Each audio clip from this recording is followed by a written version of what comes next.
as the body of Christ, each and every one of us, we have gifts, we have talents, we have abilities, and we need to use them and come together so that we can proclaim the good news of Jesus. We're better together, family. Yeah. And then again in verse 7, the Bible says, come, let us, that's a mention of the Trinity again, go down and there confuse their language, that they may not understand one another's speech.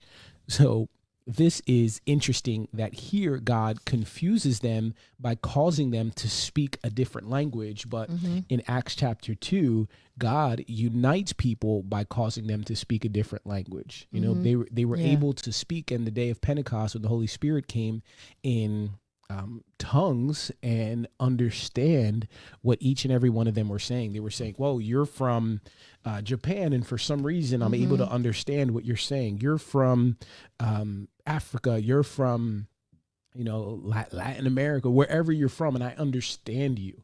And I know of people that were told they spoke in Spanish. I believe Pastor Auntie, if I'm not mistaken, had an interaction with somebody that was speaking Spanish and never spoke Spanish, didn't know he was speaking Spanish, but the Holy Spirit was using him to communicate to someone that understood Spanish.